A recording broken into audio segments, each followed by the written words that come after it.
Good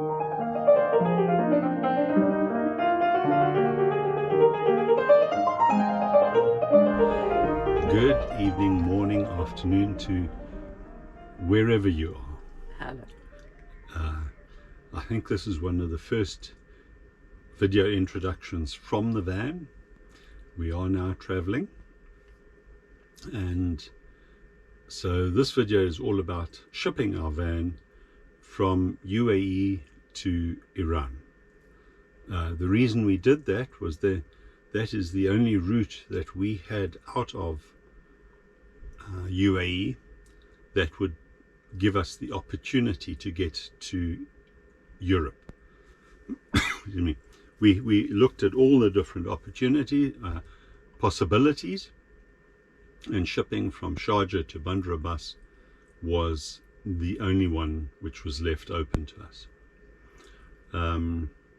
So the shipping itself was fairly straightforward. We did use experience of people who had shipped before, so we knew who to contact, and they were fairly good in pointing us in the right direction. The agents which we were given in Bandar Abbas were not necessarily the best or the right ones, and again, through contacts we did come into we were given the name of somebody as a shipping agent. Now, he turned out not to be the agent, but his friend's brother actually was the agent and was fairly helpful in getting us through all the steps.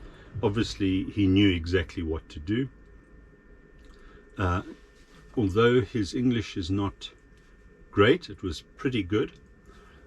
One of the issues that came to light long off, or actually just as we were about to leave Iran, was the last piece of paper that we got from the port was an authority. He told us it was an authority to travel. So it was the full document. Every single letter in it is in Farsi, so we could not translate it. And because of the lack of internet in Iran, we could not use any translation tools to translate what the document said. Anyway, he said to keep it close in case we needed it, and the police were mentioned, so we kept it close, but nobody ever asked for it. And at the last filling station before leaving Iran, we pulled up, and again, up to then we had always begged and borrowed and diesel from truckers or from petrol station attendants, and some of the truckers were very helpful. They actually just gave us the diesel because it was virtually no cost to them. Some of the truckers ripped us off. So most of the petrol station attendants tried to rip us off, except for the last one. And the last one asked, do we have a paper for diesel? And he showed me an A5 sheet of paper, which I thought, well, okay, the only A5 sheet of paper we've got is this one from the port. We showed it to him. He said, yes, that's what he's looking for. And so he sold us the diesel. If we had had that, it would have, if we'd known about the paper, we had it all the time. If we'd known what it was, our whole trip through Iran would have been significantly less stressful, because every time we needed diesel, it was a stress of, are we going to get ripped off? Do we have to fight for things?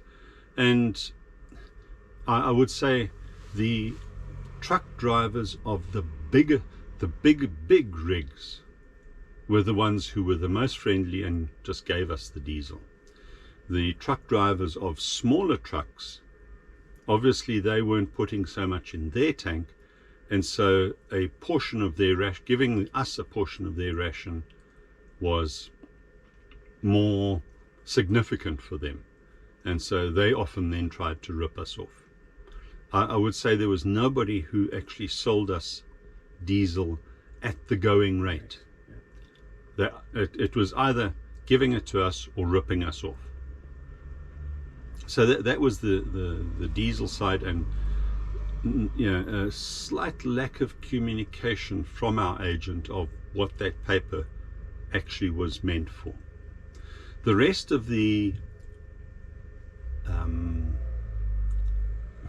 extraction of Jannah from the port was fairly straightforward.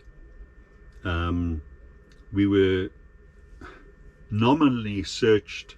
They asked us to open up the garage just before we left the port, and then they saw a 6-pack of Diet Pepsi there and were very concerned that this might contain alcohol. When I sort of scoffed at them, because how on earth can Pepsi contain alcohol, they sort of realized the folly of their ways and just let us go. We were careful. We had no alcohol on board because we know it is an issue in Iran, and they were after two things: alcohol and cigarettes. The one problem that we did have with shipping from Sharjah was the weather, and when the ship left and when the ferries left. And we were advised to put the car on the ship like 2 days or a day before we took the ferry. The problem with the ferry is that twice the ferry was cancelled, so we had to... The passenger ferry was cancelled. The first time was the weather, the second time there was no reason, and we were very uncertain as to how this was going to pan out, so we actually eventually flew from Dubai to Bandar Abbas. As regards the van on the ship, that was also delayed and also arrived a day later, and sadly actually arrived on a day that it was a public holiday. So it took us 2 days then to get the van. That seems to be a pattern in our travels for being like that for years. We always tend to land in a country when it's a public holiday. But that's just one of the problems really with it, taking especially the passenger ferry, is trying to be able to organize that, because the passenger ferry from Sharjah to Bandar Abbas only goes on a Tuesday and a Friday. There are other ways. You can also go from Sharjah to Bandar Iling, which apparently might be cheaper, but again, it's... The Ro-Ro boat only goes from Sharjah to Bandar Abbas. So if you did catch the passenger ferry to Bandar Iling, you would then land up with a taxi or some other transport means needed to get from Bandar Iling to Bandar Abbas. Yeah. So just that part was really difficult for timing wise. And that's actually nobody's fault really. It really depends on, especially the agent that we used in Sharjah. He couldn't tell us either what the problem was. So. Couldn't or wouldn't is a question, because I suspect his ferry, the ferry he is the agent for, only goes to Bandar Abbas, and so you often find with all of these things that the information which is given is very specific to what their business is. They will not give you any information which leads you away from their business. Yeah. But all in all, it was a little bit expensive, but it was our only option, so we had to do it, and it worked out quite all right. I did put in the video the thing about stealing and how we tried to make sure that there wasn't any theft in the van. In hindsight, I would actually put in micro cameras around the van for that specific reason. So they would be cameras which are there, but you can't see them. Yeah, but they will still steal things. But yes, but at least then they are accountable, can be held accountable Yeah. for what it is. You know, the ship is either registered in Iran or UAE, and if it's registered in UAE, the police there will take that very seriously. Yeah. Anyway, nothing was actually stolen, but Well, we did nothing material that we yeah. know of. That's and we were just very careful. Mm. And that is it, I think. Yeah. So Yeah, it's as Hanneke said, it was a bit of an expensive exercise, but it got us going. yeah. And we put that behind us now, and so now we're traveling. And in the next couple of videos, hopefully you'll be able to see the results of all of this. So anyway, if you are wanting to ship, just I will be putting all the information and costs again in the notes. And feel free to contact us if you have any questions. Not that we are experts in it, but we have done a lot of research into it. So, and we're quite happy to help anybody whom even if there are minor questions, we're happy to try and help. So if you are wishing to ship, good luck. Maybe we'll see you on the road. Okay, well, hopefully we do. Yeah. Yeah. Okay. Bye. Bye. And the time has finally arrived for us to pack our van. So what I've done now is I've fully packed the van with all the clothes and everything we want to take with into the cupboards and into all these boxes, just to see if it all fits and how it will work.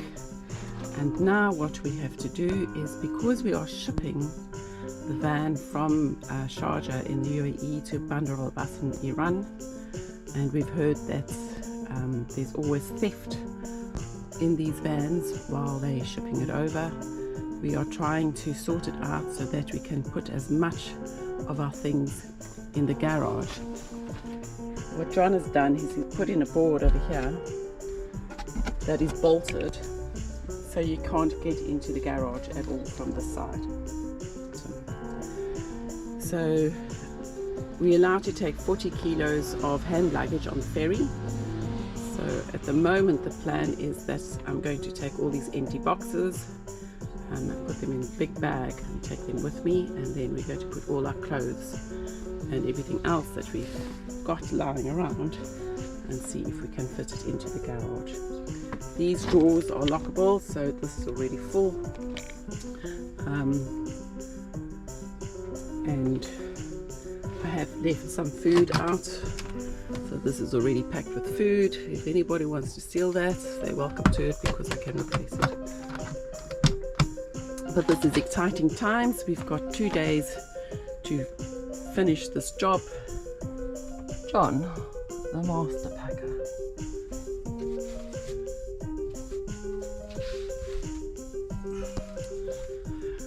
Give a smile.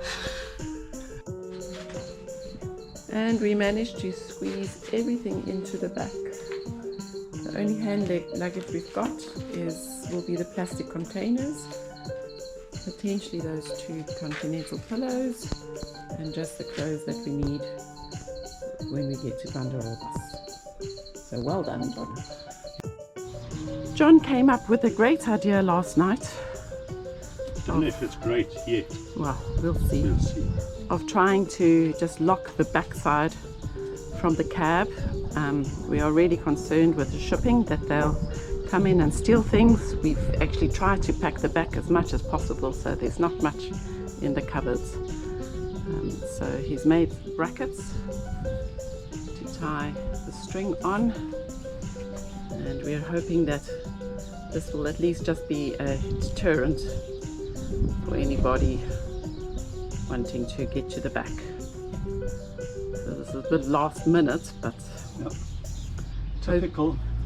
yeah, the idea only came to him last night while he was in bed, and we're leaving today.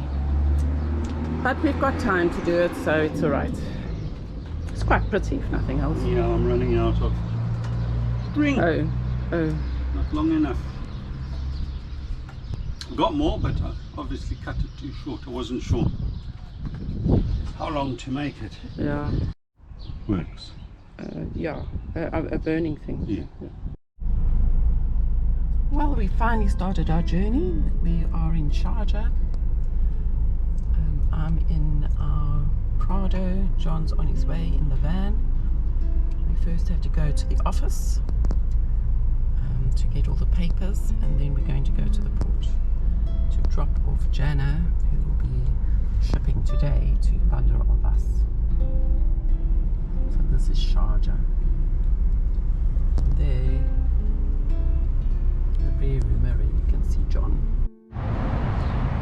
And we made it to the office. So this is the Al Ikhlas Tower. We booked through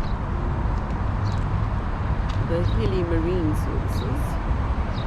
So we have to go there first to show our Hanneke de Passage, the original one, and to get all the papers. And then we go to the port. And there is John. The van's already unpacked. Not quite sure how we're feeling today, but apprehensive actually. At the Hili Marine Services, they gave us this piece of paper, which gives us the 4 steps that we need to do to deliver Jana at the port. So this is the first stop, the Sharjah Port's custom and free zone authority.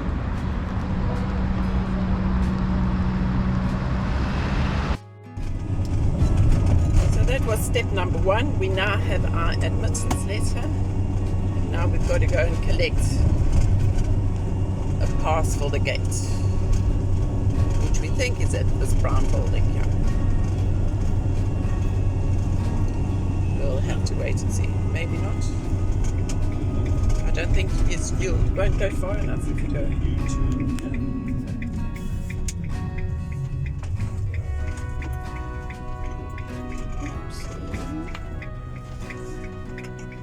Which building, brown building are you talking about? It wasn't that one. Wasn't that brown building?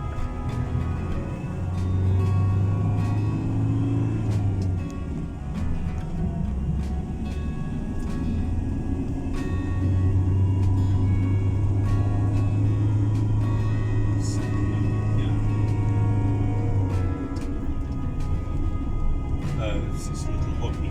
Yep. Most probably.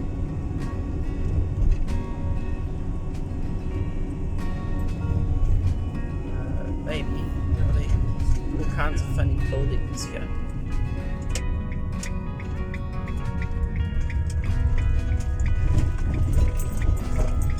There you go. Port security. Is that where you need to be? Yeah.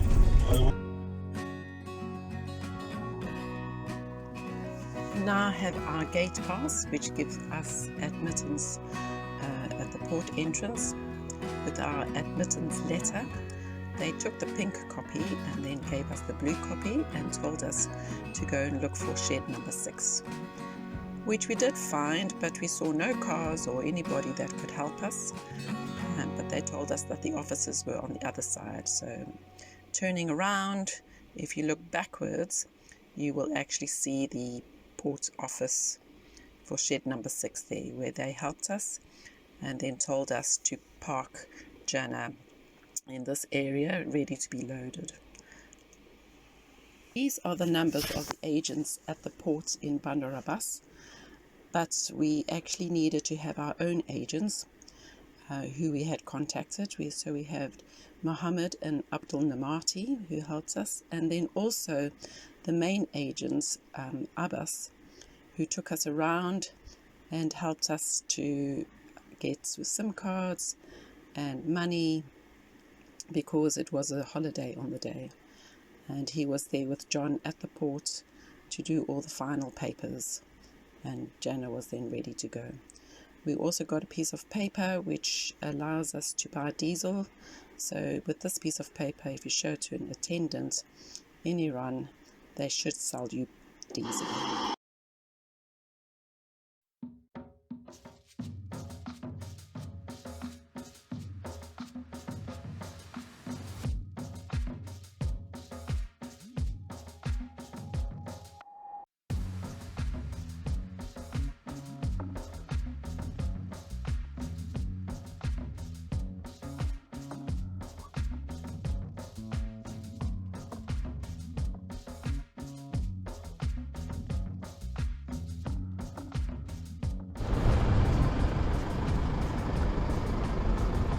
So we finally have our dear Jana back. Joan spent the whole morning at customs and the port getting her back. We are parked for now at the back of the Hormuz Hotel, and just going to ask if we can sleep here tonight because we have to sort out the whole van. They did break into it. You can see here that I'll just look back a bit.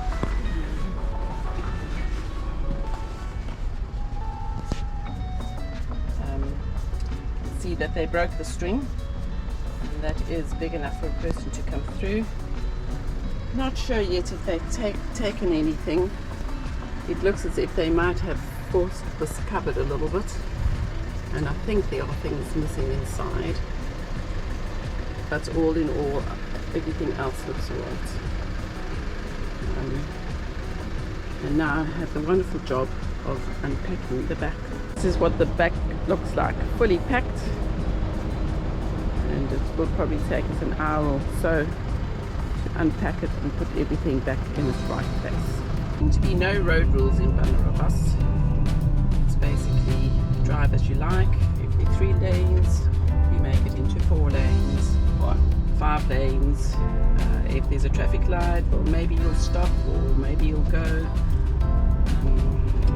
If you're pedestrian, you just close your eyes and step over, and people will stop for you. And the result of that is that a lot of the cars are pretty bashed up. A lot of them have got dents. You just stop where you want. You just park where you want. That's quite a popular car, that one. I've seen a lot of those. You can just stop where you like, ask for directions where you like. It's actually quite fun. And you just drive where you like. But we are big and we can rule the road. One of the most difficult things about Iran was dealing with the money. So we have a look at this huge pile of money that's probably worth 100 notes. So it's 100,000. It's 10,000. No. It's 100,000 notes of reals. It's 100 notes of 100,000 Reals. Yes. So that's 10 million reals. Reals. Yes. Okay. So that's 1 million toman. So it's 1,000 toman. Yes. Which is 100 dirhams. In that region. Which is about $20 ish. No, $25. That's not right. $25. Yeah. It could, yes, yeah. So it's about $25 or €25 for that whole stack of money. And they use toman and reals. So they normally use toman a little bit more generally. So toman is 10,000. It's 10,000. Toman.